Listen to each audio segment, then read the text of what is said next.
All right, we are back with the Lineup Podcast. I'm Dave Prodan, here with my part-time co-host for this season, Mitch Salazar. Mitch, it has been a minute since you and I talked on the podcast because it's been a minute since our last CT event in Margaret River and the mid-season relegation. Since then, we've had back-to-back Challenger Series events at Snapper Rocks and North Narrabeen, as well as the reignition this last week of the 2024 WSL Championship Tour season with the recently completed SHISEIDO Tahiti Pro presented by Outerknown. Mitch, Teahupo'o is one of the mythical waves that lives rent-free in the minds of the surfing world and has for decades now. And every season we ask ourselves, is this going to be the year where the swell turns up and turns this beautiful reef pass into a backless monster where the world's best surfers risk their lives to get the barrels of the season? Well, the answer to that was a resounding yes this past week. Mitch, you were in the booth for this event. How did you feel watching what was going down live? And how do you feel now that we've had a day or two to kind of digest? Well, first things first, big props to the women that went out there and charged in second to last day, in their finals day, really. Vahine Fierro, she put on a display of why she's the queen of chopes now.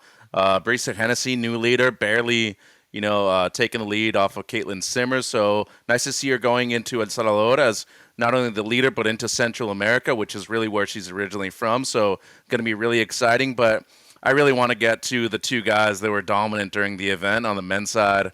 John Florence, our finalist, who eventually lost to Italo. First win since 2021 for Italo, which is a big feat for him. But Gabe Medina, my goodness. I mean, nearly 20 points in one heat, too. Outstanding stuff.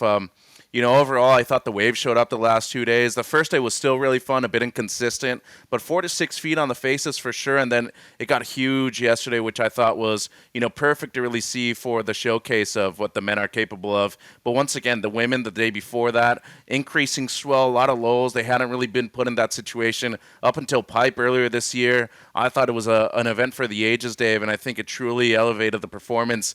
And it goes to show you how elevated the game is nowadays with the talent that we have on tour on both the men's and women's sides. I thought it was really, really exceptional, and truly the wave showing up demonstrated why we're at the peak of performance right now in surfing.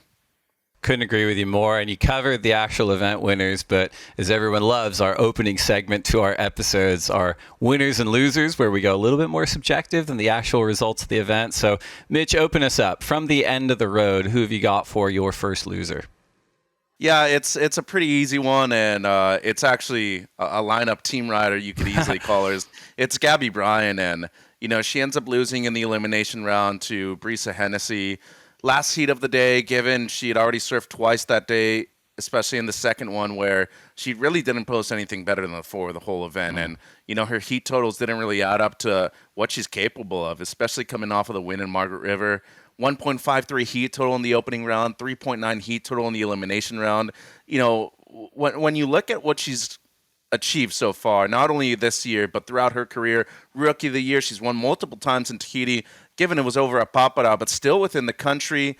I was expecting a lot more from her, and in our previous episode, we had actually talked about people that we think are going to be in the top 5 competing at lowers, right? We both said that Gabby, maybe still a bit inexperienced to be able to make it into lowers. I'm still on the side of her getting better results towards the back end of the year. I think Punta Roca is going to be a great event for her. I feel like she's due in Brazil. That's an event that has a lot of power in the ocean over there in Saquarema. And especially with the inclusion of Fiji, I feel like she could still make a run at it. But this is really a time in her career where she needs to be able to make a push towards improving these kinds of waves.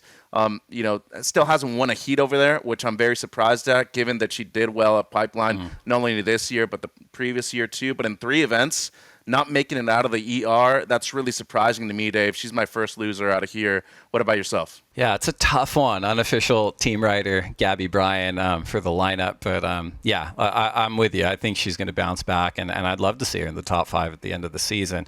First loser for me was Kanoa Igarashi. Kanoa, he is someone who has bagged serious waves at venues like Teahupo'o and Pipeline.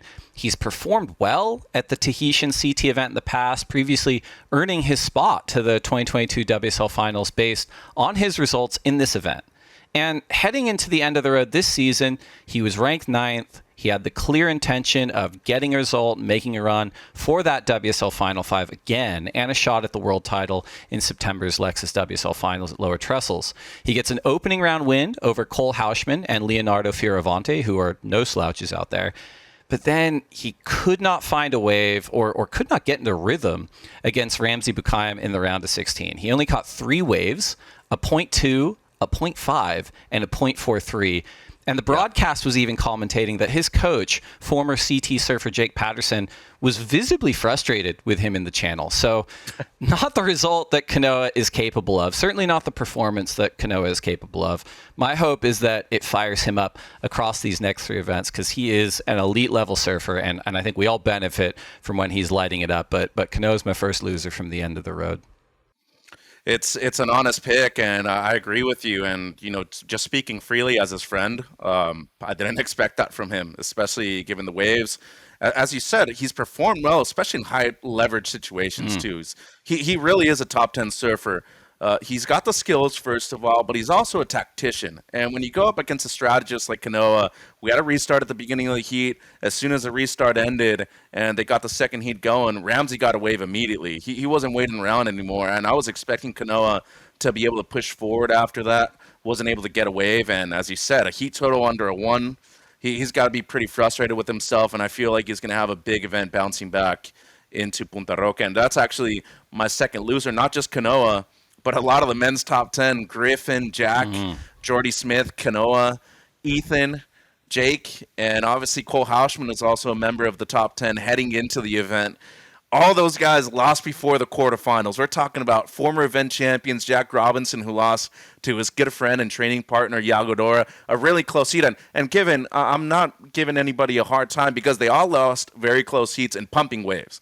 And this is what we're talking about, the level on the championship tour right now, Dave. Everybody's good. Everybody can win in any different type of wave too. But most importantly, anybody gets on the right waves and they could eventually become event champions too. So we're just in a rhythm right now, in a cycle of professional surfing where not only everybody's talented, but everybody's experienced once they make it to this level. Cole Hauschman wins his first event as a rookie at Bell's, a wave that everybody struggled with on their chance to make it into a world title conversation. He wins there in his first year over Griffin, who was leading the rankings at that moment. Now you go into Tahiti, Jack Robinson, defending event champion, Iago Dora, who's had a very frustrating year. He beats him in the elimination round with, I'd have to say, one of his best performances in these kinds of waves, too. Go ahead, talk about Ethan Ewing. He had a great heat with Kelly, eventually lost literally in the dying seconds of the heat. Really no shame in losing that way, but, going back to Griffin, losing to event wildcard trials winner Mihimana Brai, that's a tough one, literally with the wave right at the end. It wasn't the score that he needed. And I want to give props to Jake Marshall, too. He came up against Gabe, who's statistically, outside of Kelly, the best surfer to ever do it right there. He put on a show. I mean, he didn't break combo right there at the end, but the kid really gave it his all. Had a 9.4 against Connor O'Leary in the round before that. Once again, he's having a stellar year, but nobody was able to make it into the quarterfinals out of all those guys who were members of the top 10. Missed opportunity and a lot of ground to make up for heading into Central America here, Dave. It's a great pick. It was absolute ratings chaos on the men's side at the end of the road. My second pick for losers from Tahiti is actually, I think she was the roommate of your pick of Gabby Bryan, but Carissa Moore is actually the second loser for me from Tahiti. Now, before my social media DMs turn into the Chernobyl reactor, let me be clear. I love Carissa Moore. She obviously has nothing to prove and will go down as one of the greatest surfers of all time. She's got 5 world titles. She's got 27 CT wins and an Olympic gold medal. Her legacy as one of the greats is secured. However, I think all of us have been really taken aback by the speed with which the women's tour has progressed since Moore's retirement earlier this year. She bowed out early at Pipeline in January before that historic day that saw Katie Simmers, Betty Lusakura Johnson, Molly Picklum, and others firmly establish themselves as the new vanguard in women's surfing. Carissa, she was in Tahiti ahead of this year's event to prep for not only her wildcard, but the Summer Olympics as well. And she posted some really impressive waves from the free surfs in the weeks leading up to the event. However, despite her opening round win, she couldn't get past eventual runner-up Brisa Hennessy in the quarterfinals, and ultimately was just a non-story when you consider Hennessy's run, Tatiana Weston Webb's perfect 10, and Vahine Fierro's utter dominance and eventual win. And, you know, I bring all this up because for the bulk of Carissa's tenure on tour, she was the performance story of virtually every event. And that's just no longer the case. Again, she's got nothing to prove. I will personally watch her surf, either free surf or in competition, for as long as she wants to. But the generation of surfers she's inspired have their pedal firmly to the floor in terms of performance surfing right now. And the progression in such a short window has just been staggering to me. Well, another great point that you pick up from Carissa's performance, too, is that she's actually trained there quite a bit this year. It's not like the first time she's been there during 2024, right? So I was also very shocked, surprised to see that kind of performance.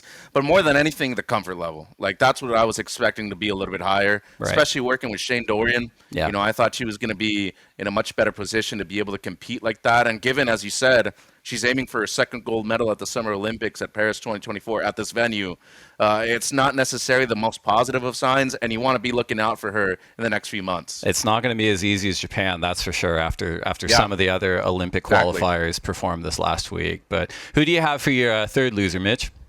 Well, it's a pretty easy one. It's the doubters, you know, and once again, props to Jesse Miley-Dyer, the entire team.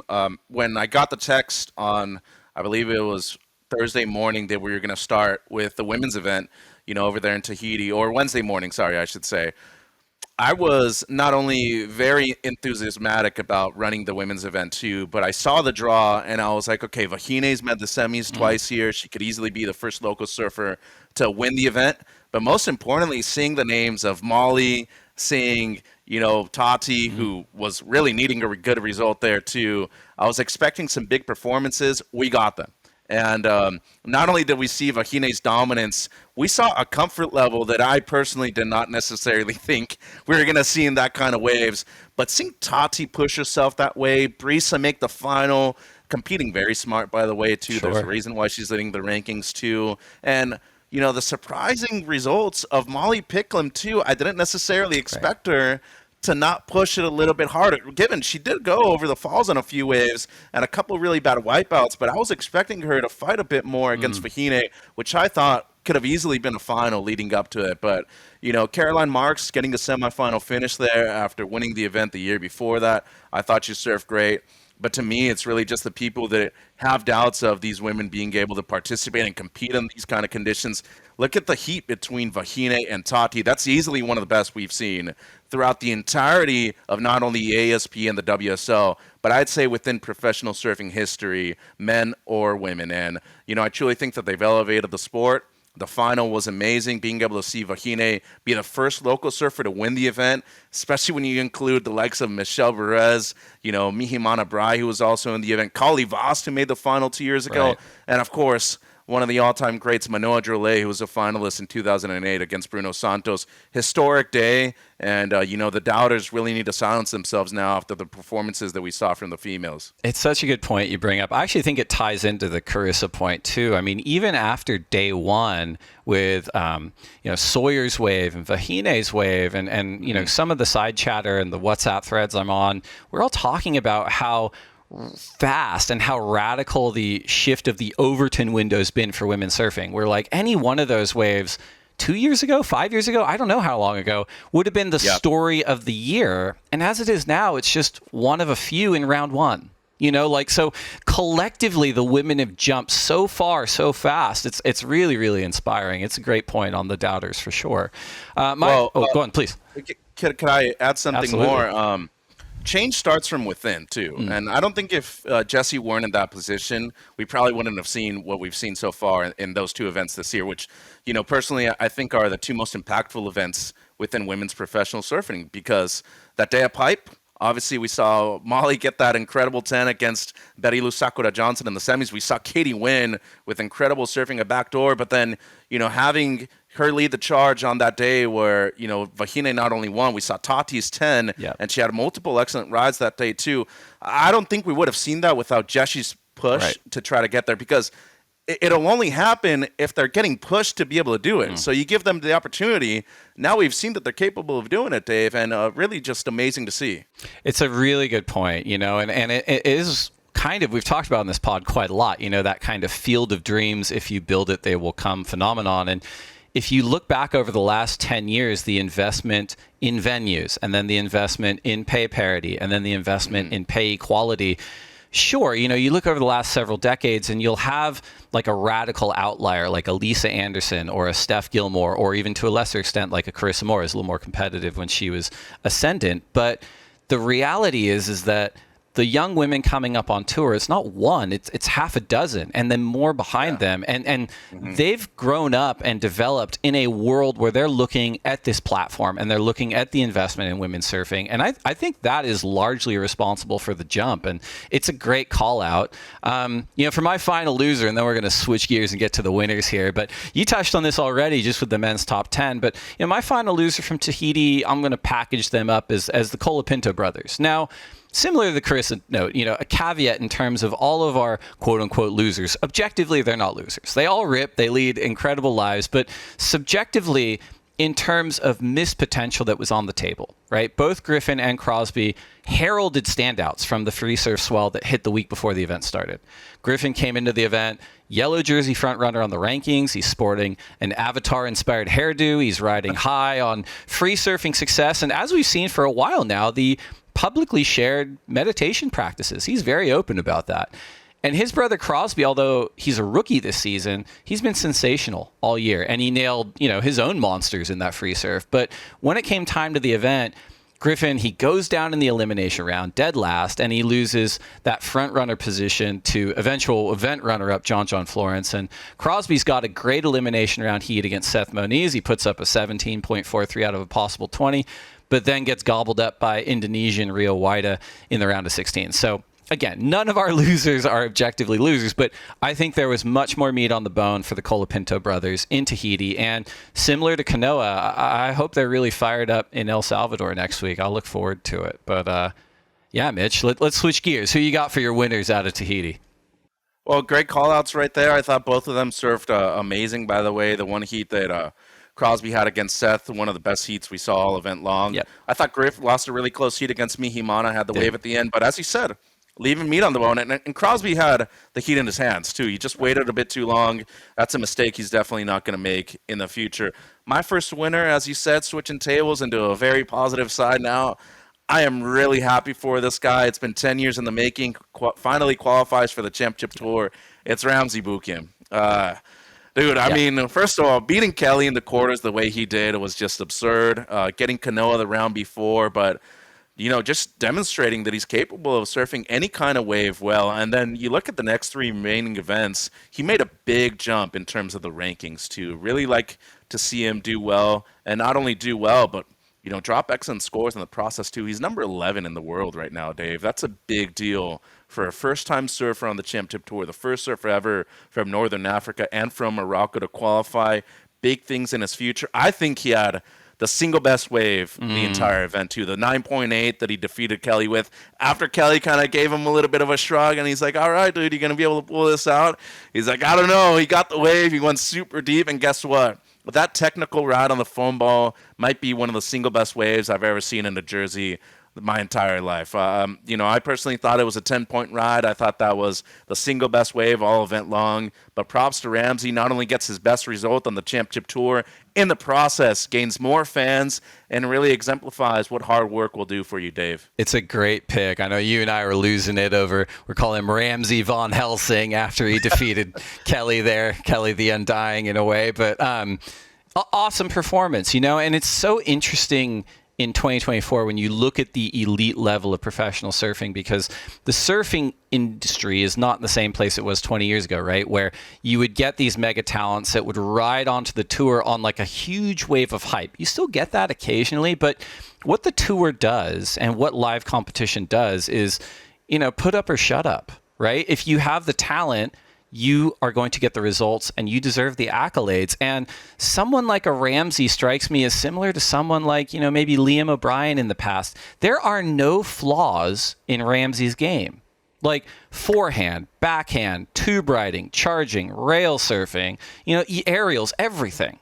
Competitive savvy. And He's had a huge journey to get here, but it would not shock me if in the next 3 to 5 years we were talking about him in the title hunt fairly consistently, because as far as his surfing goes, I see no gaps. And I'm so excited he got the result. He looked great out there, and it's a great pick. We mentioned Mihimana Bray before already, but for my first winner coming out of Tahiti, I'm just going with Tahitian surfing, right? Tahiti, it's a special place, and the people there, they're not only amazing community members, but they are world-class surfers. And I personally have been fortunate enough to go there for many years for work, and every single surf, at every single break, I am just blown away by the level of surfing there. And of course, Tahitian surfers like Teahupo'o David and Michelle Perez, they've made an impact on the Elite Championship Tour in years in the past. But we also have the Tahiti local trials. It's been a great showcase for the community for years at Teahupo'o. And you mentioned up-and-comers like Kauli Vas. They're very likely poised to make a mark on the surfing world. This year we saw wildcard Vahine Fierro just completely dominate not only one of the heaviest waves in the planet, but the world's best surfers at the same time. I think Michelle Perez, who was fantastic in the booth at this event, even said Vahine could have won most heats with her performance, and I agree. And then on the men's side, you got wildcard Mihimana Bray took down then rankings frontrunner Griffin Colapinto in their elimination round bout, and really pushed two-time world champion John Florence in their round of 16 match coming up just short. So this conversation was another one that was floating around those WhatsApp threads, but I really think the Tahitians may now firmly be the most dangerous wild cards on the championship tour. Their ability at Teahupo'o is world-class. Their competitive skills have profoundly improved via the support of their local federation and the inroads they've made on the regional qualifying series as well as the global challenger series. I just think that the Tahitians, they're poised to be a major rising force in the surfing world right now, and it's really exciting to watch. It's an awesome pick, and I also want to give props to not only the French Polynesia Surfing Federation, but the French Federation too. I mean, look at the people that they had on the channel supporting them. You have local boy Alain Rioux, former event champion Jeremy Flores, who is not only one of the greatest ever right there. I'd have to say in terms of European surfing, being somebody who was just great at bow riding, charging, and a strategic mind. Jeremy really inputted a lot of good info into Vahine's head. Obviously a big performance and a big catalyst as to why Kauli Vas has done so well in his young career too. But the French Federation, they've been doing great things. They're obviously the locals heading into the Summer Olympics too. I'd be really careful going up against them, especially Kauli and Vahine. Those two are definitely contenders for the gold medal. And I feel, as you said, when it comes to just a specific technique, which is barrel riding, that's why they're so dangerous. It's not like you're having to perform on the face of the wave either. It just comes down to one technique. Put up or shut up, as you said, put your head down, charge, and they're obviously very capable of doing that there at their home venue. My second winner, it's a really good one. We haven't really talked about them that much this year. We're going to talk about them right now. It's the Brazilian Storm, First time all year long where we've had 3 Brazilian surfers make it into the quarters or better. That is surprising when we look at their debut that they made, 2010, 2011, given how ruthless they've been in terms of competition, winning everything. We've talked about the world champions that they've had, back-to-back world champions for Felipe. We've seen Gabe win 3 times, De Souza win once, and event champion Italo Ferreira, he has a world championship in 2019 too. Yagodora gets his best result of the season. Gabe once again just demonstrating why he's the best surfer there outside of Kelly. And of course, Italo not only proving that he's one of the best surfers in the world, he's one of the most complete surfers in the world too. I got to give a lot of prop to Reynos Hayes, his coach now for 2024. I think he's put in a lot of great info, especially at a wave like this, into Italo. But when it comes to him just really proving that he's capable of winning anywhere on the schedule now, he truly demonstrated, especially in the final against John, that he is one of the greatest surfers in the history of the sport, Dave. It's a great pick, and folds into my second winner from Tahiti, which it's a general one, but the tube monsters on tour. And I mean, look, the WSL Championship Tour, it's a platform for the world's best surfing, but part of the construction and design of that tour is to find a diverse array of world-class waves to comprehensively test the world's best surfers. And as such, the CT field's pretty diverse as well. Not everyone has the same strengths. However, when the swell turns up like it did last week for an event at a place like Teahupo'o, the two monsters really reveal themselves and thrive. On the women's side, we talked about Vahine Fierro, we talked about Brisa Hennessy, Tatiana Weston Webb. But on the men's side, you mentioned Italo Ferreira, very well-rounded, but also the likes of Ryan Callanan, Iago Dora, Ramzi Bukhayam, and certainly, and we mentioned this already, but just the full-flighted legs of Gabriel Medina and John Florence. It was an incredible display, and when their enthusiasm matches their ability with the conditions we had on offer, it's some of the most exciting surfing we're ever going to see, and it was just awesome. So two monsters get a big win just in general coming out of this event for me. Well, and let's go back to the entire point of it, too. Who are the most complete surfers in the world? Right. People that can do it in any kind of conditions. And when you look at the real 3-2 monsters that we had in the event, the three of them made it into the semis or better. Right. John, Italo, the event winner, and Gabe, too. And that's why I think those guys are going to go down in the history books as some of the all-time greats, just because they're capable of winning everything and anything that's in their path. And obviously you look at their track record, Olympic gold medalist also for Italo, and it's kind of surprising that he's not in, for Paris 2024. I'm not going to get into that, but it's going to be... Everyone else has gotten into it, so we don't have to. It's just Google it, listeners. Also not our problem. So I know. That's what's so funny about it, that it's like, dude, okay, the guy wins here, but he's not going to be in there, whatever. My last winner, and we've talked about her before, but there's no doubt that she handled the pressure this week competing at home. It's Vahine Fierro. Look, Dave, we've talked about it in several episodes before. Winning at home has been nearly impossible for everybody on the Championship Tour. It took John many tries to win a pipeline, many finals. It took Jeremy Flores a long time to be able to win in France. Michel Perez never did it at home here, and he was an elite surfer, member of the top 5 and the top 10 for many years on the CT. And, of course, Mick, Joel, all those guys struggled competing over at Snapper Rocks too. Vahine does it in her third try, and she has never lost before the semifinals here in Tahiti. Incredible stuff. Once again, the comfort level. I truly think that she's eventually going to be able to make it onto the Championship Tour. She's made it into the top 10 on the Challenger Series 2 years in a row. Former World Junior Champion, wins her first CT event as a wild card. I think we're seeing big things to come for Vahine. Completely agree with you on Vahine. She is a really special surfer, and as you pointed out, someone who rips in all conditions. She's currently ranked 7th on the Challenger Series after the first 2 events of the year, so hope to see her on the CT very soon, maybe as soon as 2024. That said, for my third and final winner from Tahiti, I really want to single out Tatiana Weston Webb. This is Tatiana's 10th year on the Championship Tour, and as she was candid about on this very podcast, she didn't come up with the same amount of attention nor support that some of her peers did. She had to work for it that much harder, and it really feels like that's been built into her since day one. During her rookie season, it was 2015. We were in France, and it was pretty solid. And I remember being in a surfer meeting ahead of round 1 where the bulk of the tour was frankly just disinterested. And even though she was a rookie, she fired right up and was like, we're here to get barreled. I want to go out and get barreled. Let's go. And eventually they made the call to run. She gets barreled for a 10 in her first opening round heat and was on her way. But it hasn't been a completely easy road for her since then. We've talked about before. She was one blown turn away from a world title in 2021. She's made efforts at places like Pipeline. She's gotten in scraps out there.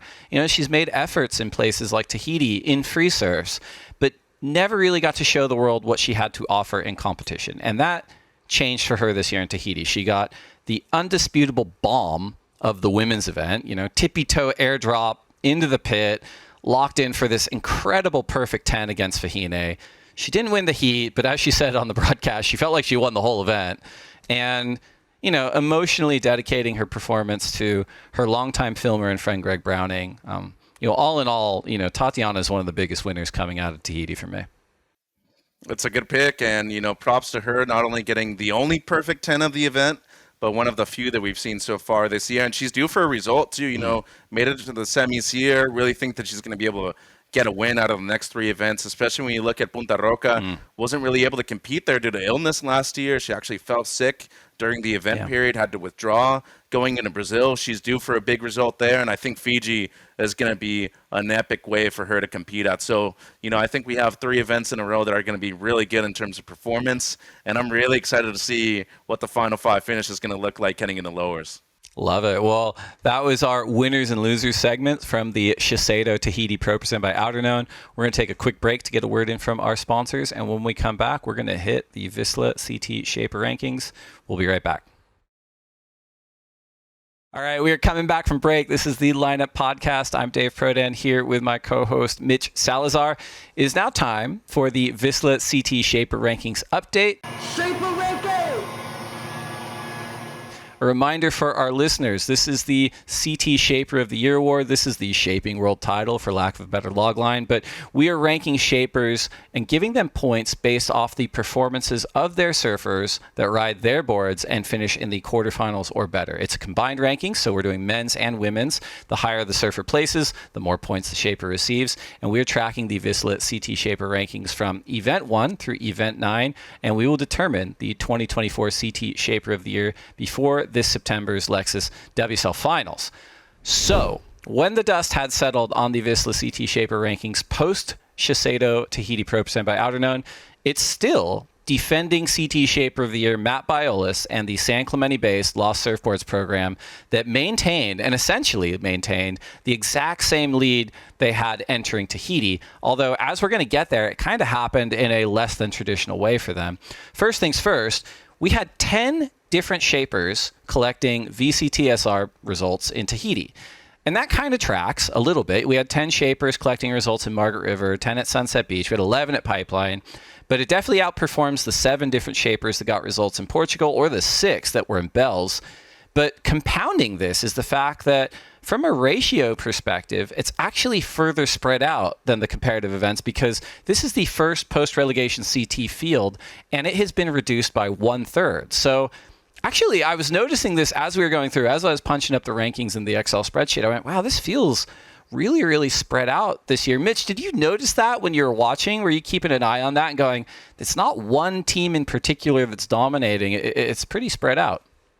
Yeah, and, to be honest, a big part of Mayhem's success so far in the year has been due to Griffin Colapinto. Right. And that wasn't the case right here. It was actually the women's side of Mayhem that did super well at this event.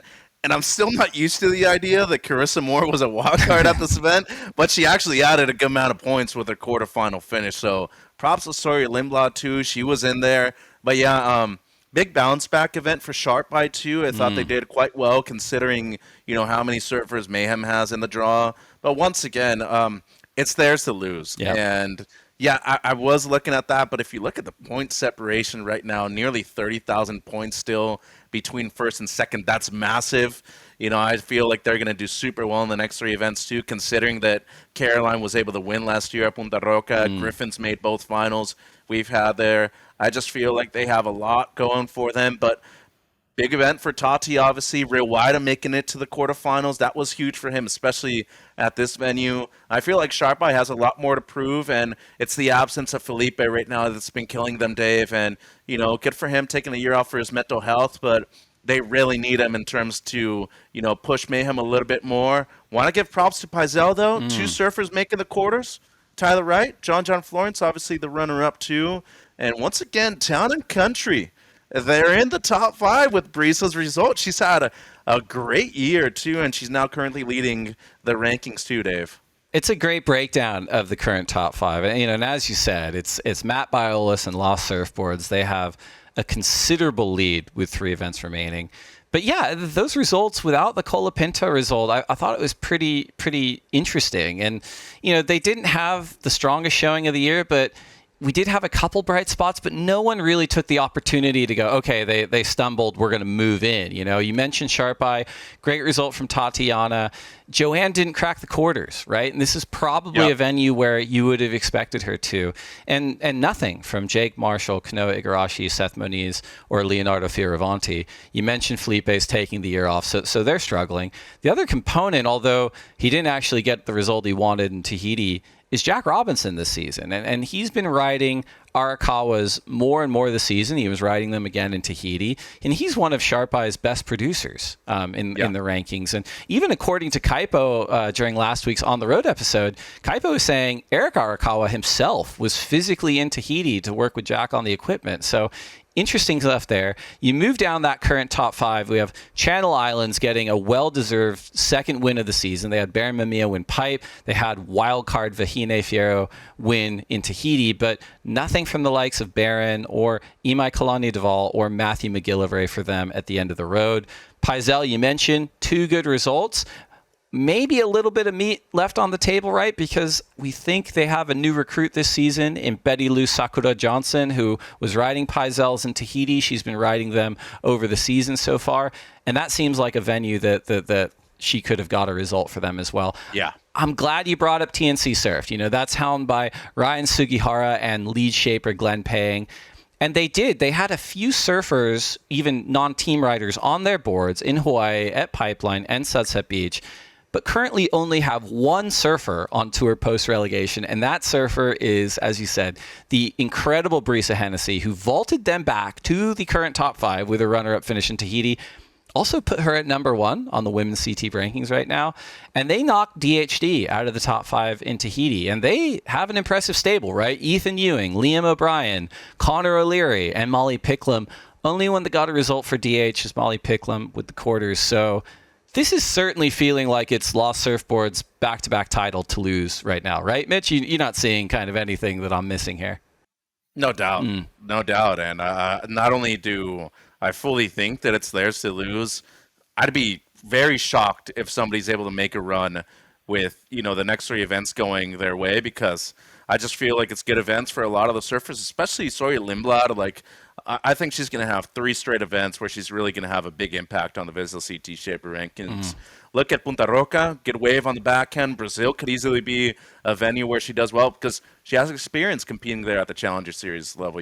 She's made the quarterfinals there before. That's actually the result where she got, her qualification spot for the Championship Tour last year. And most importantly, look at Caroline Marks, too. Moves into number 5. Right. She has a lot more to prove, a lot more on offer, and I'm still sticking with my World Championship picks. No offense to anybody else. I'm going with John on the men's side. I think Caroline's still going to be able to pull it out of the bag in the last 3 events, and especially if she's able to move up into the top 2 seeds, I just feel like it's her to lose over there at Lowers, her adopted home break now. But there's one thing that I do want to point out, Dave. We've talked about it before. I think it's really important to reiterate for our listeners, because every shaper has their good qualities and their bad qualities, right? Certain shapers maybe don't travel as much, and that could be a big factor in their development process in terms of high-performance shortboards. But props to Caitlin Simmers and props to Brisa Hennessy. They have stuck with their longtime shapers. They're 1 and 2 in the rankings right now. It's amazing. When you look at the world's best surfers, where we're at right now, like, it's just amazing. And I really love seeing this for the smaller shapers, the smaller brands. Props to Town and Country, Glenn Payne, Chris Borst with Caitlin Simmers. I think it's awesome. I'm a team rider for Dark Arts and Lost Surfboards. I've ridden Channel Islands before, too. Shout out to Britt and Brennan, all those guys. But to be able to see the small manufacturers, all the Glassers, all the Sanders, all those guys get the credit they deserve with the true results of Caitlin Simmers and Brisa Hennessy, that's awesome. And it truly exemplifies why the surf industry is so cool.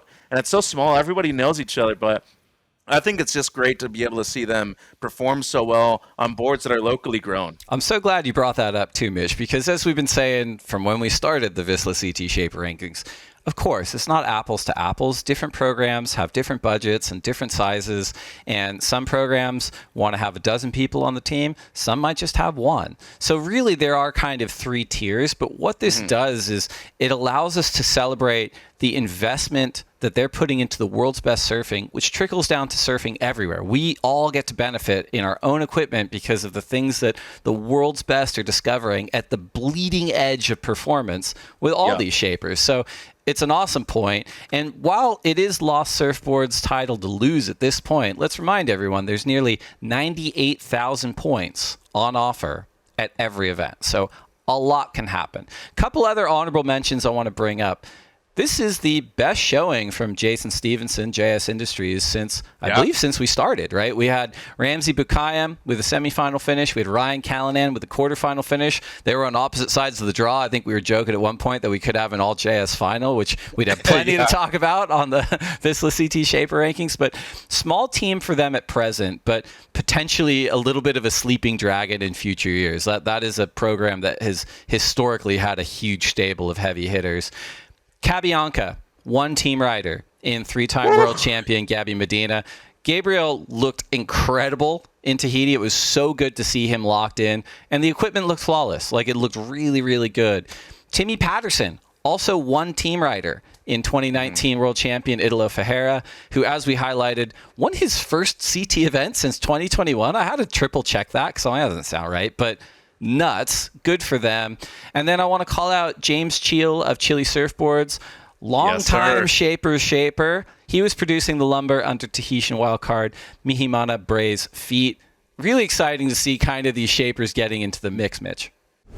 Yeah, and, I think Johnny Cabianca, he's done an amazing job with Gabe. They've been together for, his entire career, and, props to him for sticking with Johnny this entire time. They have a real intimate relationship. What's so odd about, the way they work together is that Johnny's in one part of the world, right, and then, Gabe's all the way over in Brazil. Like, it's a good amount of separation right there, and that's what's so impressive about their relationship and how cohesive it is, that they're able to talk and be intimate with each other in certain ways, that the equipment that's being produced is obviously being very efficient for the three-time world champion right now. So much trust, right? And Gabriel, I want to add to that, like, in particular, like, he's like an apex animal at the top of the surfing world. He has his pick of his sponsors. He has his pick of what he wants to do, how he wants to train, what he wants to ride. And I think that it's such an endorsement of his trust in Johnny Cabianca that venues all over the world, right? Hawaii, Tahiti, South Africa, Latin America, lower trestles. He's riding Cabianca boards. It's really impressive. I'm going to be on the ground in the next two events, so I'll make sure to ask him whether live or just on the side about that kind of personal relationship, because it's true. It all comes down to trust, and like, we're talking about a one in a lifetime kind of surfer too. Right. Like, it's not just any other guy. He is one of the greatest to ever do it, and for him to be able to trust a guy like that who is relatively unknown outside of Europe, like, it's really awesome. And for them to be able to have that kind of relationship right now, still to this point, is even more flawless. Also want to mention, Channel Islands, they didn't have the best of events, but as we've said before, with these kind of waves, the amount of great surfers that we have on tour, it's anybody's game. Up until a certain point, I thought Baron Mamiya was going to be able to fight for a spot in the semifinals. His elimination round heat was absurd. The comfort level that kid has and those kind of heavy waves is just amazing. Matt McGillivray also in the event, he actually lost to Baron.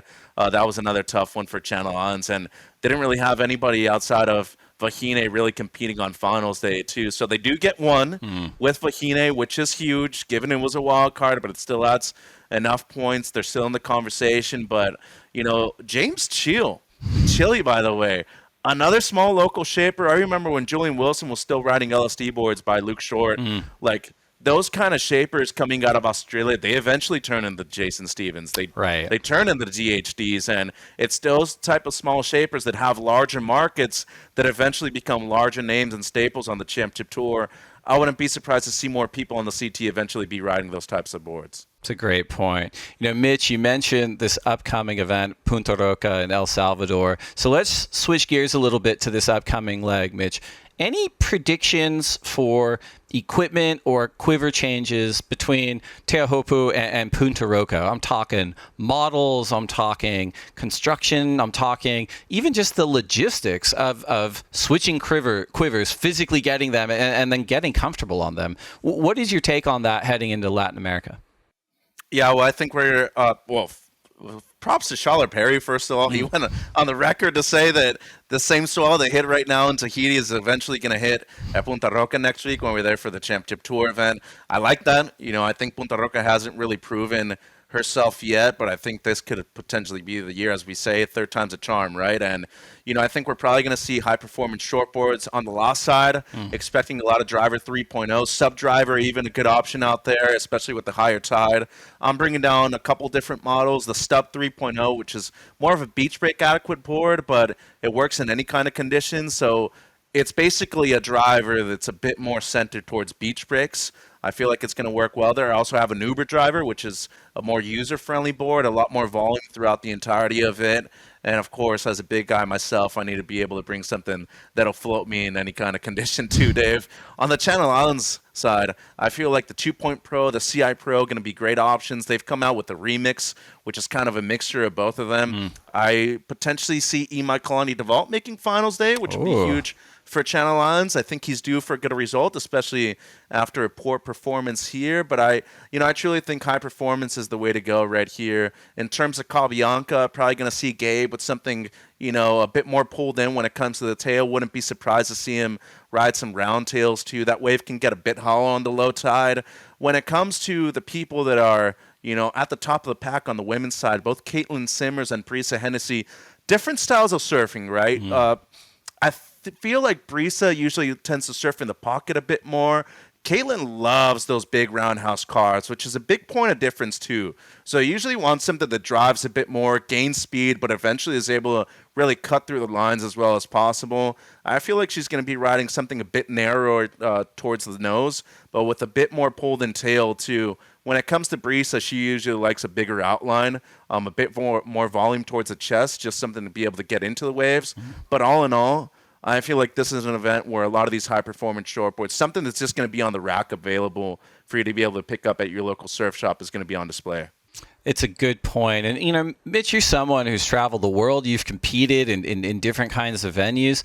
I don't know if you've ever had to go week to week at venues that are so contrasting as, 8 to 10 foot plus Teahupo'o and then a playful right-hand point break.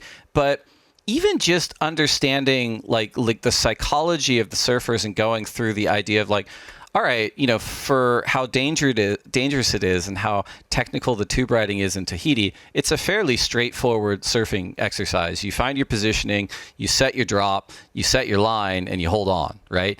At somewhere like Punta Roca, there's considerably more decisions to an approach, and that requires different equipment. So I'm just asking, from your background, is it hard to kind of switch mental gears that way between different waves so quickly? It is, and another excellent point that you bring up right now, too, is that a lot of these surfers are probably going straight from Tahiti to there. So they're probably having to bring the same board bags that they had into Tahiti, heading into Punta Roca, and maybe even straight into Brazil, too. So those are a lot of different boards that you have to bring, one. And then you might have to ride some of the shorter boards that you're probably riding in Tahiti on the smaller days, and eventually using them over at these next two venues too. Psychologically, the main thing for me was always just getting the right amount of rest and then just being able to practice at the one venue. Funny enough, Punta Roca was actually the first QS I did outside of Mexico growing up. So I have a good amount of experience both competing there and being able to do the broadcast at both QS and the Championship Tour events. But this is a wave where I just feel getting climatized is a big factor. The tropics, huge. Dehydration is a big factor. So obviously the board is one thing, but I just feel like getting used to the climate is the next big thing too, especially if you have one of those midday heats.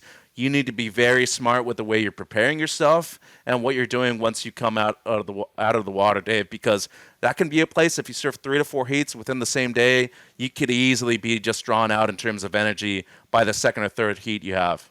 Makes sense. Thanks for the insights there, Mitch. Well, that wraps up our check-in on the 2024 Vissla CT Shaper Rankings. Thank you, Mitch. We're going to go into one more break, and when we come back, we will answer listener questions. We'll be right back. All right, everybody, welcome back to the Lineup Podcast, your world's favorite surfers podcast. Actually, let me do that again because that was horrible. I liked it. I'm like, this sounds good. All right, welcome back to the Lineup Podcast. I'm your part-time co-host, Mitchell Salazar, here with the great Dave Prodan. As always, if we don't get into your question, we'll do our best to answer within our DMs. And if we do get into your question today, make sure to tune in. Dave, let's start things off. A really interesting question right here. It's actually something that isn't brought up enough on the broadcast either. From @salt.and.flow. Do the people in the channel calling the big waves mislead the surfers sometimes, pressuring to commit? That is a good question. I think, having been out there, certainly not in competition, but at decent enough size, like the vibe in the channel is a thing, surfers use that to motivate themselves, and you hear it from the CT surfers, especially when the swell is as big as it was this past event, and they're talking about having to kind of arrest and restrain those emotions, because they're like, sometimes that wave everyone wants you to go on is not the right wave, and it's not even trickery necessarily, where they're trying to kind of bait you into a bad one, although I'm sure it's crossed a few people's minds. I think it's more just enthusiasm for every wave that comes in from the channel. They're like, oh, we want to see someone get barreled kind of thing. And so I do think it does have a real factor to it. I think the other thing that's come up, and the broadcast was good at catching it this year, the coaches in the channel this year, they're huge in terms of instructing the surfers where to sit, which waves to go on. And it's getting so intense that they're calling out that they're using hand gestures now. So they're actually, it's like Major League Baseball, and the third base coach is using signals at this point, because they don't want the other surfers to catch in. If Shane Dorian's, yelling at Carissa Moore, don't go the first one, then maybe I'm not going to go the first one either, right? But if they have a little hand gesture and it's like, okay, I don't know what the hell that means, I guess I'm going to go the first wave. So yeah, I think it has a huge impact, and I think maybe more so than any other location, because you are truly in the gladiator pit, just sitting 100 feet from where the surfers are sometimes in really serious conditions. But I don't know, Mitch, what do you think? Do you think it has an impact on the surfing, and do you think there's any kind of special communication going on between the channel and the surfers? Well, there's definitely special communication between the coaches and the surfers, yeah. I'm not a huge fan of that personally. I feel like once the heat starts, maybe small pieces of advice when they're paddling back out, or unless they truly need to come in a little bit. But outside of that, I'm a big enthusiast of letting your surfer do the thing, and just let them surf, because in the end, then you feel guilty if they make the wrong decision and it's on you, and it truly should be, Right. You should be able to let the surfer make their own decisions, and in the end, like, they have those 30, 35 minutes where they should have been able to do the work previous to the event start in order to be able to capitalize on the opportunities that they have within that time window. That being said, just like any other sport, and that's why this venue is so special, is because the atmosphere is so different. It's a stadium-like feel. You have the people shouting for you. Proximity is much closer than anywhere else.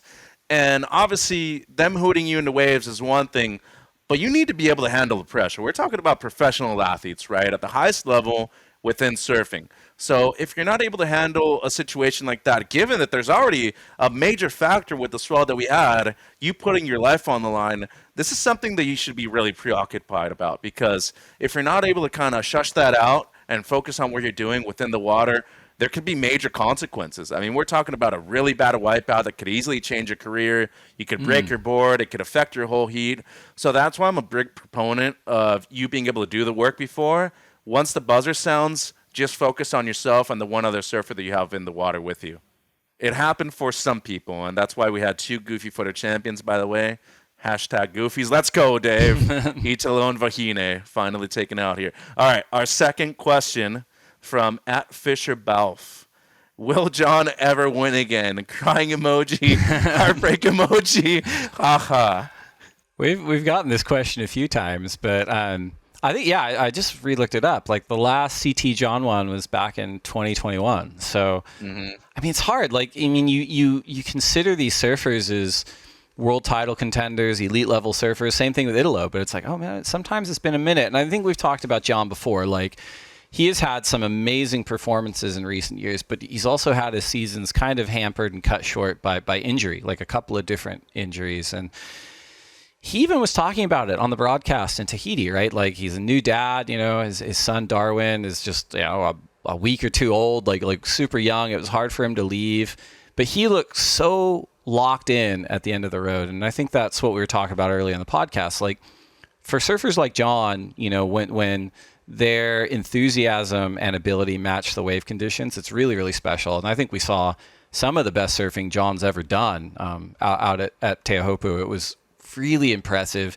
And yeah, I think, the final could have gone either directions. It was Italo that locked into the rhythm and locked into the best waves and a well-deserving win there. But, John's the front runner right now on the rankings. And we're coming up on El Salvador. We're coming up on Saquarema. We're coming up on Fiji.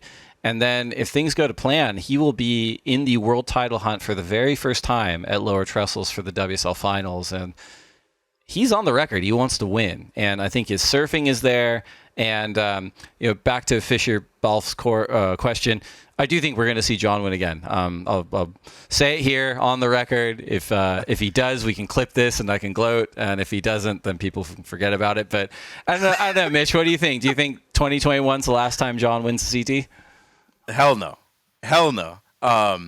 First things first, not to, question Lauren's question, or Fisher's, excuse me, but I've seen so many comments on social media and stuff like that, and I shouldn't be doing it because it's like a really dark hole that you go down, and it's just like negative. There's like one really positive thing.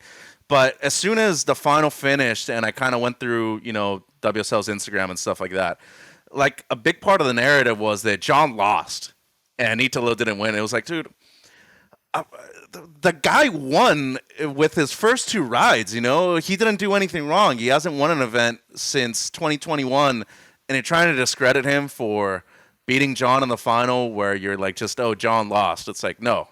The guy fair and square won. He's number 5 in the world right now. He has a chance of winning a world championship. And we've been critical of him on the podcast. We're going to admit it. I mean, we've talked about his downfall in terms of the rankings the last 2 years. He struggled. I mean, out of the world champions outside of Adriano and Sosa, he's been the one that has struggled the most. And for him to be able to win here was something huge, especially in these types of waves with a lot on the line and having to prove that he's capable of winning at a venue like this. He's won both at Pipe and in Tahiti now. And, to get back to the question, I truly think that John's more than capable of winning at any venue, and I feel like we're at least going to see him win once this year. As I said before within the episode, my pick to win the world championship. And, I feel like he's getting anything, the way he's evolved in terms of competition, the way he's structured himself in terms of just being a businessman too. Like, he's done a lot for the sport, both within a jersey and outside of it. And, not only is he going to win an event, I think he's just a winner in life too. So props to John for being who he is and staying true to himself too. I think that's the most important thing to take out of it. Well, one thing to add there too, like on the whole, Italo didn't win, John lost. John put up a 7.83 and a 9.33. He didn't roll over and put up a couple of mid-range scores and Italo, just edged him out. Like, John was battling and wanted the win and was surfing awesome. And so I think that makes Italo's win that much more impressive, that he was able to stave off a rampaging John Florence and pumping Teahupo'o. Like, I'm all for it. So exactly. I know. Don't go on social media anymore, Dave. It's kind of I could have told you that a while back. Our final question from our listeners at _Mason_Gates_. Oh. Which heat raised the bar higher for women's surfing? The Molly versus Betty heat at Pipe, or Tati versus Vahine heat here in Tahiti?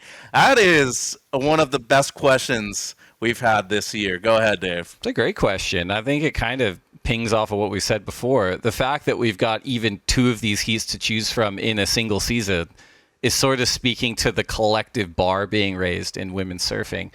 I'm going to have a hard time choosing in a way, but I guess it's a little bit of a cop-out not to. So what I will say is I think the Molly Betty heat at Pipe raised the bar more significantly, but then the Tati Vahine heat at Teahupo'o took that bar and pushed it even further. And what I mean by that is I think what Betty Lou was doing at a backdoor and what Molly Picklum was doing on her backhand at Pipeline in those conditions at Pipeline was such a quantum leap in what the expectation was supposed to be for this crop of women.